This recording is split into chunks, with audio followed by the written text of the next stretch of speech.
latest in college esports from the students that play. Go behind the scenes at the schools that game. The only place where esports are on campus. Hello, everyone, and welcome to another episode of CheckpointXP On Campus, your number one resource for collegiate esports. I am your host, Norris Howard, joined by the other two knuckleheads of the show, Jacob Brothers and Daniel Agbuya. How you guys doing today? How's it going, everybody? Well, that is cool. You guys decided to drown each other out. Perfect. So, what we're going to open the show with is what we usually been opening the show with over the past few weeks, and that's the Overwatch Collegiate Cup. Now, UMG and Torque Esports put this bracket together in the wake of the coronavirus outbreak. They're able to put together a really amazing tournament. That the University of Utah decided that nobody else should ever be entitled to do well in, and rolled throughout every bracket that they were present for outside of one. Now, eventually, they did go on to win this entire tournament in the last bracket last week. They walked away with the top prize, and no one is surprised. Literally, no one is surprised. No. I have nothing else to say. Well, yeah, and I thought it was a little interesting, at least. It was, especially the first two maps. The Legion Tower map was pretty interesting, and then the second map, Dorado, was pretty interesting. But second map was Blizzard World. Well, Blizzard World. What it was is that Legion Tower and Blizzard World are UNLV's two best maps, and it came down to the final round in both of those maps.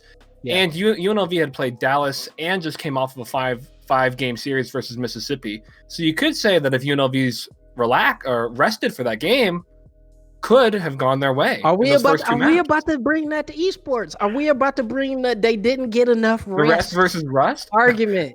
I mean, if you come off of a 5 game series, it's a valid argument. To be fair, there's an argument to be made there. Because Utah did not play one good team until the final round. Okay, we could talk about the quality of opponent. Absolutely, I agree with you. Because then they open up against Wichita. No, CU Boulder and then Wichita. CU Boulder and then Wichita. The bottom of the barrel, which happens when you're the number one seeding. That's seeding. But I agree with you. UNLV having to go through UT Dallas and then also having to go through Mississippi State is very, very tough. But at this point, I mean, I don't know. That's a very interesting argument. But eventually, Utah did end up winning out. With CoolABC switching between the May and the Echo and stuff like that. Now, I will say that UNLV's Wild Wing bat on the Echo was very, very effective. It was a fair match, especially on that Blizzard World map. He was on fire during that map, but Utah eventually did win out. But we've said all the superlatives about the University of Utah. I think, what is you guys' opinion on just the event as a whole? Because for me, I would have loved to have the same teams every week and not having a situation where you have a UT Dallas that we saw for 3 out of the 8 weeks that I really didn't get a bead on what they really are as a team. I only got a taste of them. I would have loved to have seen how far Utah would have gotten if, say, Maryville and Harrisburg were in the brackets. Yeah, outside of scheduling, this event was the best collegiate Overwatch event, period. Because if you look at TESPA's and then come back to this, it is not even in the same stratosphere. And outside of just there was only 2 really good teams, and then the other good team hardly got to play. Outside of those asterisks, Collegiate Clash should come back better than ever next time. I agree with you, and I think bringing Collegiate Clash back, Daniel, with some of those more, those bigger teams, especially the teams from the East Coast, I would love to see not just Maryville, Harrisburg, Northeastern, Boston College, some of those other teams out there on the East Coast that are really good at Overwatch that could definitely use some shine right now. But I had a conversation with the University of Utah's CoolABC in the wake of their big win, and here is that conversation right now. Welcome back to Checkpoint XP On Campus, your number one resource for collegiate esports. And we are here with, at this point now, we can consider him a friend of the show, Austin CoolABC Walch from the University of Utah. They have just won the Overwatch Collegiate Clash. They were far and away the best team involved in the bracket. And these guys have done a great job all spring long in dominating that bracket. So CoolABC, welcome to the show once more. Hey guys, thanks for having me. Yeah, so obviously you guys won out that tournament. So number one, how do you feel about it? And what do you think you guys were able to do in order to come out on top? It always feels good to win, come out on top, and I love competing in the tournaments. I think just the practice that we put in every week really is what puts us on top. Yeah, and last time we talked to you, you talked a lot about the practice and about you guys' team camaraderie, and you as the shot caller, almost in that sort of on the field captain role, letting everybody know where they're supposed to be and what they're supposed to be doing. You guys were able to go through this entire tournament, 8 weeks of competition, and drop only one weekend that you guys played in, including the championship weekend, obviously. Is the practice the main factor in that consistency, or was it just the fact that you guys were that much better? I think a little bit of both. I think we do put in a lot of practice, probably more than most teams do. And then as well, we've been playing together for so long that it just comes a lot more naturally to us, where a lot of these teams, this is their first year together. And then also we're all just really good players, and we all got together and, luckily all went to the same school. Yeah, that's awesome. And so the one team that was able to give you guys a little bit of a run for your money was UNLV. Do you consider UNLV to be the best of that competition there, or who do you see emerging besides yourselves as a school that perhaps could make some noise if they put a little more effort into the program? Yeah, I think UNLV was definitely at least top 3. I think UT Dallas was also up there really well. They weren't in the original 8, but I saw they put UNLV up and they beat them, I think, once. And so I think those would definitely be the top 2 teams besides us in the bracket. Yeah, and getting back to you, one thing that we saw you play mostly was the May throughout most of those weeks. And in recent weeks, we saw you not necessarily playing as much May as you usually do. What went into that swap? Was it that Echo coming into the meta, or was it just that you guys were feeling more comfortable on different champions? So there were 2 big things. So one, Echo was introduced, a flying hero. She's pretty good. Her ult's really good, and she has a lot of damage. And then another thing is they just put through a patch that nerfed most CC across the game. So CC being like crowd control, so like May's Freeze got a big nerf. And so overall, they've just been slowly nerfing the hero as, the tournament's gone on. So I had to make the shift over to start playing the Echo, the Hanzo, the Reaper more. Yeah, and that was something that I found very interesting just about you guys, especially in that championship weekend, is that seeing you on the Echo where, you pretty much went head up against Wild Wingbat from UNLV in that finals match, in that grand final. It was a very, very interesting matchup to see Echo v Echo. Something that, of course, we're seeing a lot in the upper tiers of play, but it was a very entertaining match between you guys, and it was really fun to watch. We're sitting here with CoolABC of the University of Utah. They've just won the Overwatch Collegiate Cup last week, and we decided to definitely get back in touch with them. So staying on the topic of Echo, as a player in the upper echelons of play, is Echo to the point right now where she is a must pick, or you must be planning your approach around the Echo right now? As of right now, I'd say no. I think as a new hero always comes out, there's a lot of room for people to start learning the hero, and you need to start improving and learning how she plays. Right now, I think there are a lot of good heroes. She's definitely up there in the S tier, A tier type category with a lot of the other, there's probably like 5 or 6 DPS that are all up there right now. And so you can play any of the combinations together, and they're all like really good comps.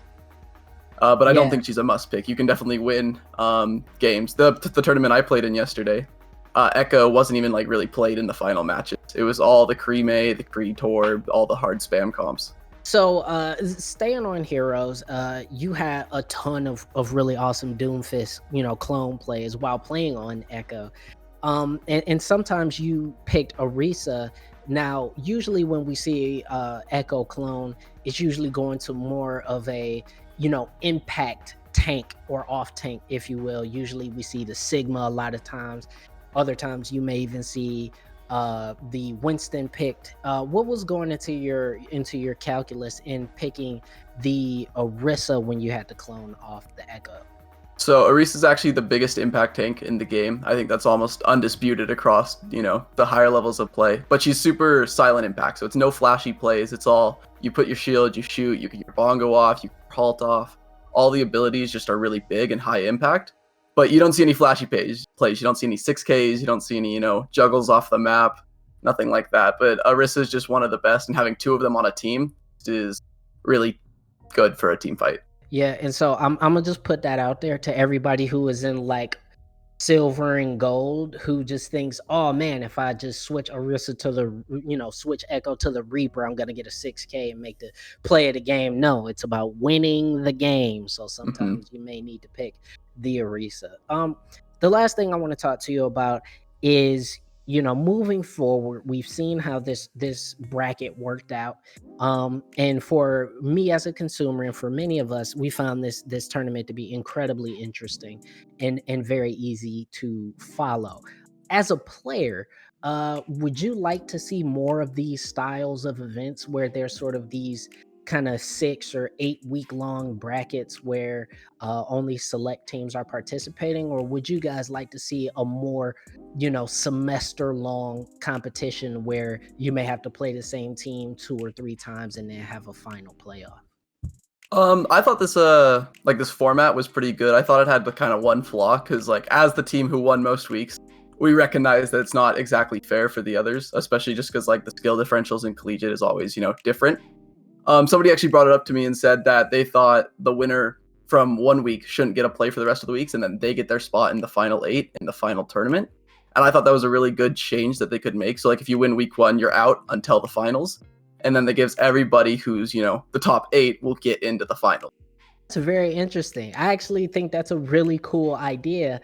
And hopefully, UMG or Torque Esports or Tespor, whoever is listening to that, because I think that's a phenomenal idea. And that is coming from one of your players, guys. So make sure you're listening to that player base. CoolABC from the University of Utah has been our guest today. Thank you so much for joining us. It's always great to talk to you. You always have the best insights on collegiate Overwatch, and we look forward to seeing the University of Utah have even more success in the future. Thanks so much. We're going to have more coming up on Checkpoint XP on campus, so make sure you guys stick around.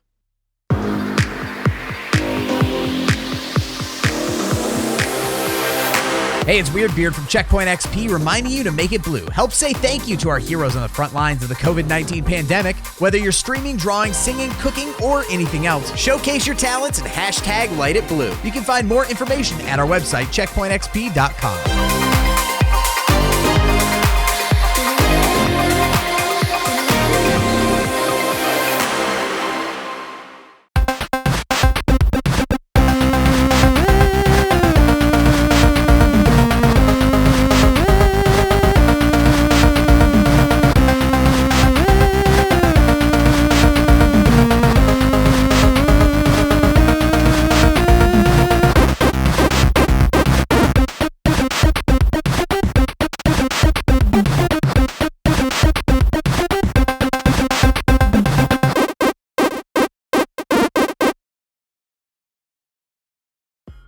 Welcome back to Checkpoint XP on campus, your number one resource for collegiate esports and the world beyond. Your host, Norris Howard here. And don't forget to slide over to our website, checkpointxp.com, where you can find all of our cool news stories, as well as a repository of all of our shows, from The Other Identity about comic books to Checkpoint XP, the radio show, as well as all of the other great offerings that we have. So again, make sure you head over to checkpointxp.com for more.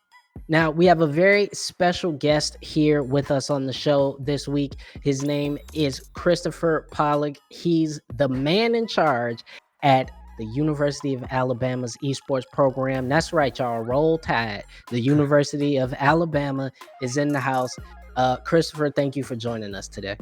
Of course. Thank you guys for having me on. I appreciate it. Yeah, so before we get too heavy into how things are at the University of Alabama, talk a little bit to us about you and how you got started in gaming and what led you to your position at the university. Gotcha. Well, I think I kind of have that traditional story of gaming where I started when I was really young and I fell in love with it for as long as I can remember. I've been in love with playing video games. It's always been a part of my life. I bounced around before I went to the University of Alabama working for different esports organizations that were in the Call of Duty amateur scene.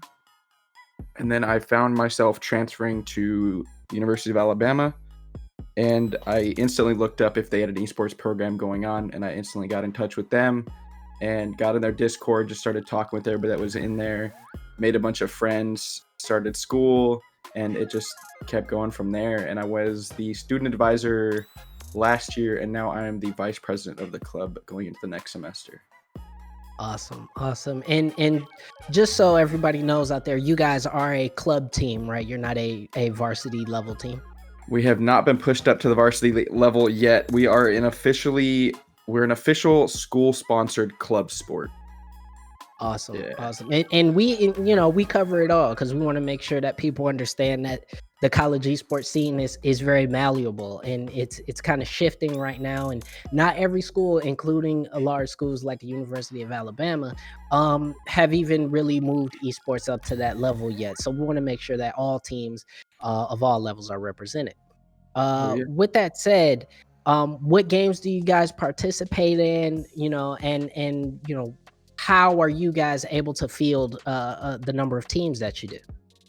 Oh man, we have pretty much a team in every competitive game you can think of. If we don't have it, we're working towards getting it. If it's all about who's in our club and who and where they want to compete, we try to field as many teams as we possibly can. About how many members you guys have right now?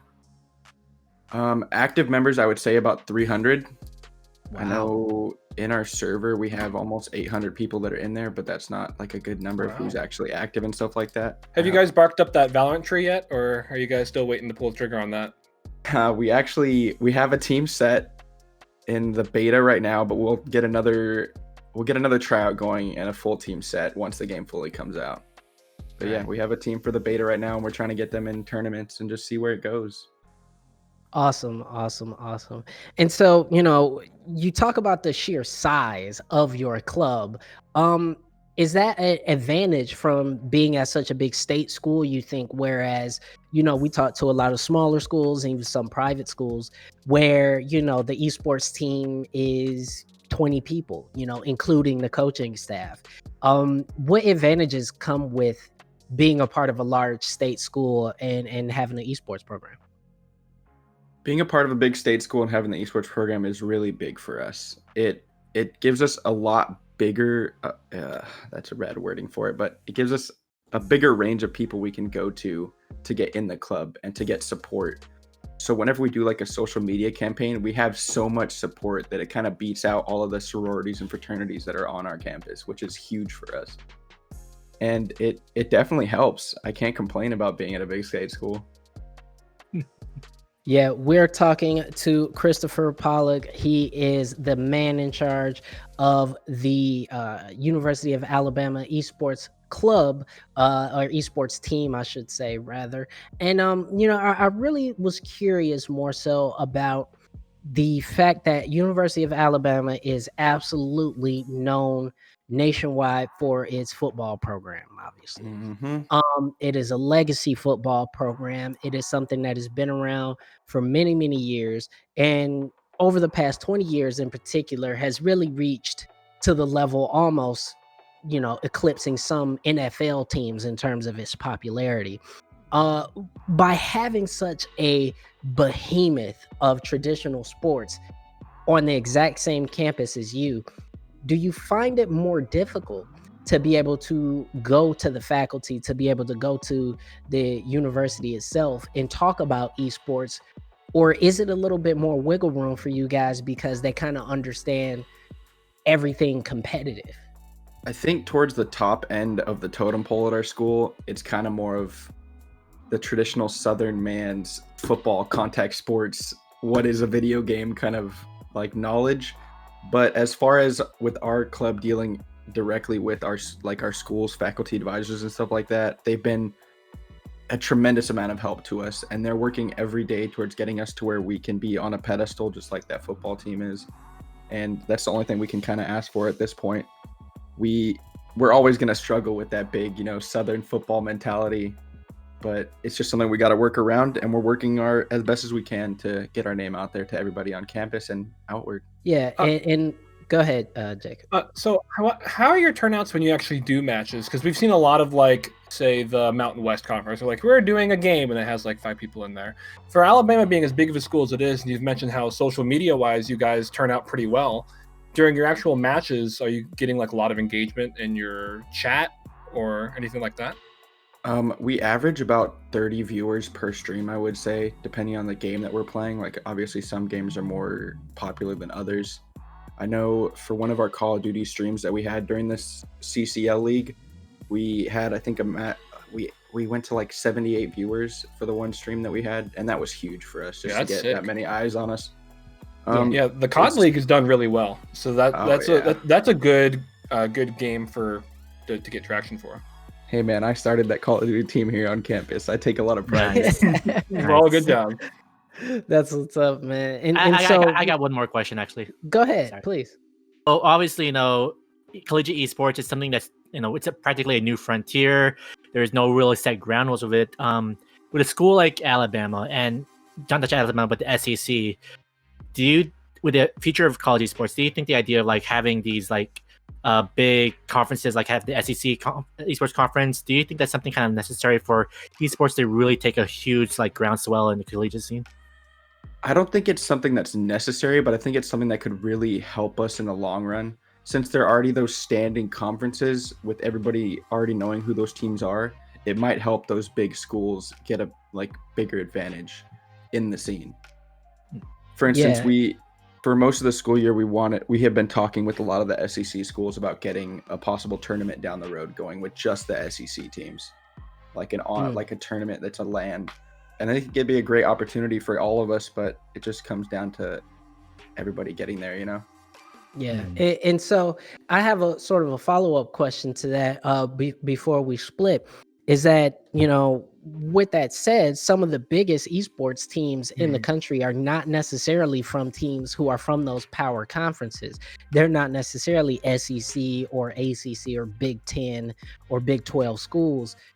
They may be mid-Atlantic schools. They may be schools who are D2 in every other sport that they participate in. So with the big conferences, maybe looking at esports in the future, do you think that they may have to think about allowing different schools into their conference just for esports, or do you think that it'll be closed off to just the schools that are already there? I think looking at that perspective would be way down the line from where we are right now in the collegiate scene.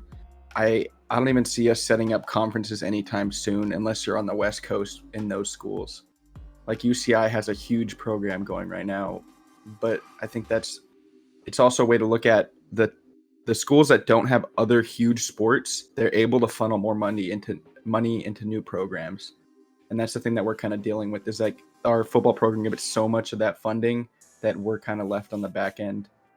And it could also be looked at a different way, as like in our SEC, let's say LSU moves to a varsity sport.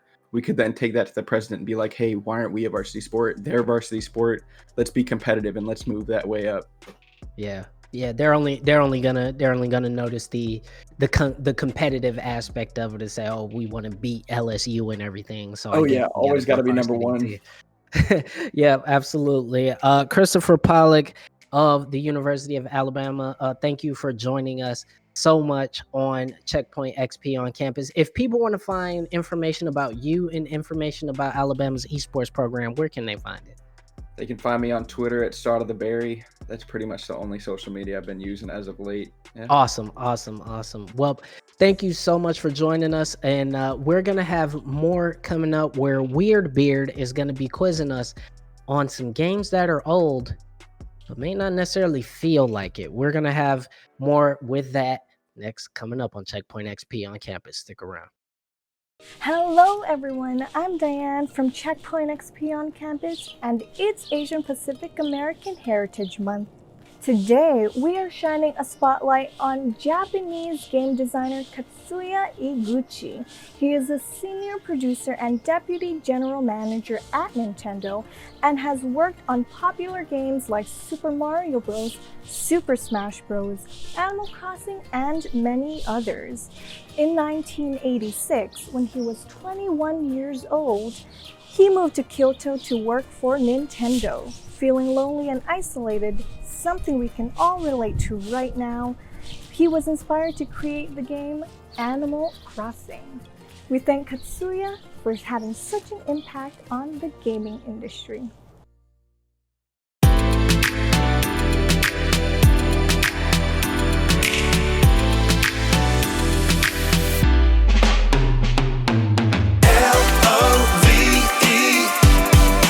That's what you get from me. RESPECT. Of course that comes naturally, and I'll be whatever you need me to be. It starts with true love. I'll put you on a pedestal up above. Welcome back to Checkpoint XP on campus. Now, we usually do something fun for our last segment when we were in the studio, but we're not in the studio, so we stopped having fun. So we decided to bring some of that fun back to the show because we are really bored at home, and we decided to just jazz it up a little. So our producer Weird Beard is going to help us out with a game in which everybody needs to keep their hands visible. Okay, no searching on the computer for this. And on top of that, we have Kevin Kelly joining us, who is also graduating this year. So congratulations to Kevin Kelly. But he's gonna help us out still with this one, and I mean it, guys. Just so you know, there's no money riding on this, so Kevin's not doing this as a degenerate. I was about to say, like, I don't know about you. I don't know. I already play some side bets, but anyway, Weird Beard, help us with the game. So in this game, I need you to guess which game is the oldest game. I'm going to give you two. You have to decide amongst yourselves as a group which game is the oldest possible game. We're going to start with two classics: the Oregon Trail or Pong. Cool. It's gotta be Pong, Definitely right? Pong, but it's absolutely Pong. Pong. That's No question, that is Pong. it's a starter question. It went to an asteroids kind of game, to a janky tennis game, to Pong. yeah, That's the early I think history it's of video Pong. games. Pong. Norris. It was way before the personal computer, so it has to be before Oregon Trail. Yeah, Pong. I will say that will be our final answer. Weird Beard, Pong. Unfortunately, you're incorrect. It is the Oregon No Trail, way. which That released is way. a year before Pong did. What was it? Just like Wow. HTML script? Was it on a piece of paper? Yeah. We are not counting All right, pen and I'm paper not- games. Not listening to you guys anymore. All right. Next question. You Next agreed question. with us. Time to go on Google later. Donkey Kong or Pac-Man? Donkey Kong. Pac-Man. Pac-Man. No. And that's what I'm gonna say. It's 1980 and 1981. Those are the two dates. But Yeah, those are the years. Pac-Man is 1980. I want to think it's say like Pac-Man. Pac-Man was in the arcades way before Donkey Kong, because I remember Pac-Man Fever. Not way. That's- It's 1 year.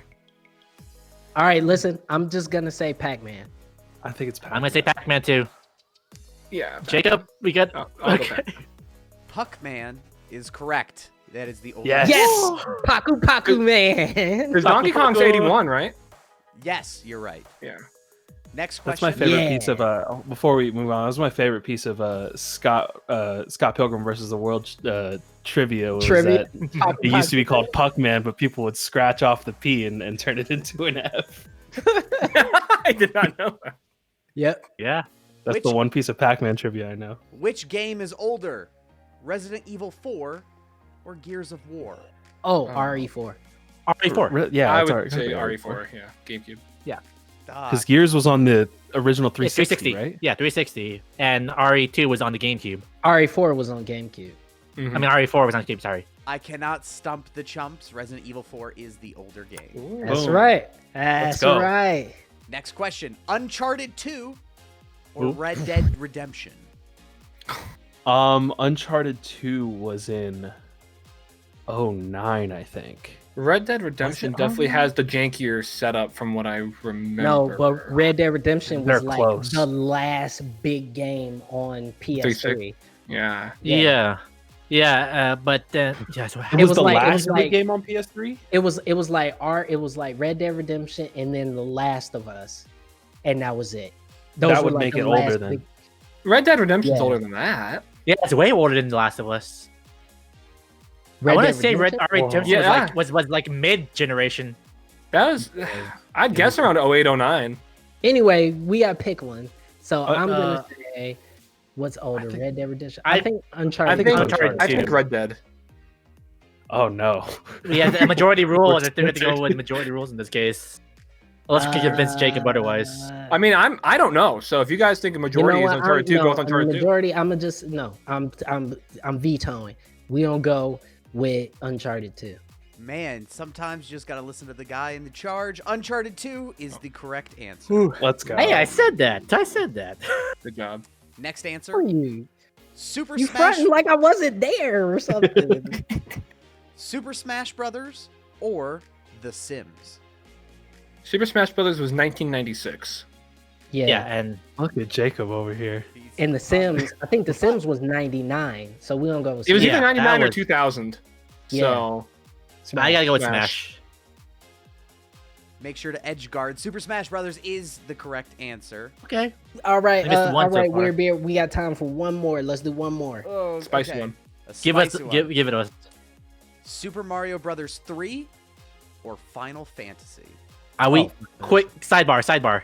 Are we counting Western releases? Yes. No, Okay. no. There's those people No. who will ask that question.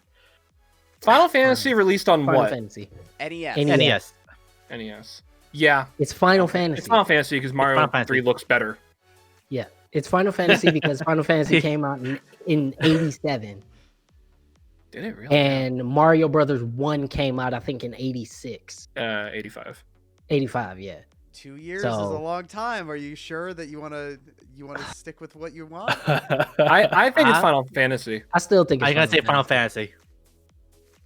You guys have the gut feeling. Final Fantasy is correct. You are Told our you. winners Hey. today. Well, that's NES. Well, 91, listen, yeah. listen. Weird Bear tried to come in from on high and stump us. He fooled us in the first one, but we got it back together and we figured it out. But that's I gonna gotta look be at it that last one. for the. Shut up! You're wrong. It was Final Fantasy. Anyway, No, that's that's the gonna first be one I meant. it. That's gonna be it for the show.